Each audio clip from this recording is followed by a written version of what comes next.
మంచి మాటల విలువ. ఒకరోజు ఒక చిన్న గ్రామంలో రాజు అనే బాలుడు తన తల్లిదండ్రులతో చాలా రూడ్‌గా మాట్లాడేవాడు. అతని మాటల వల్ల అందరికీ బాధ కలిగేది. ఒకరోజు అతని తండ్రి ఒక చిన్న ప్రయోగం చేయమని చేశాడు. అది ఏమనగా అతను రాజుకి ఒక గోదామాన్ని ఇచ్చి, "నీవు ఎవరికైనా కఠినమైన మాటలు మాట్లాడినప్పుడల్లా ఈ గోడలో ఒక మేకు కొట్టు" అని అన్నాడు. కొంతకాలం తర్వాత గోడ మొత్తం మేకులతో నిండిపోయింది. అప్పుడు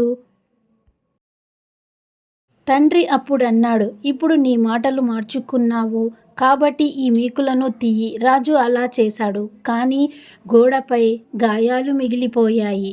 అప్పుడు తండ్రి చెప్పాడు, "మాటలతో మిగిలే గాయాలు శాశ్వతం. అందుకే ఎప్పుడూ మంచి మాటలే ఉపయోగించాలి" అని తండ్రి చెప్పాడు. నీతి: మంచి మాటలు మన జీవితాన్ని, మన సంబంధాలను అందంగా మారుస్తాయి. Thanks for watching.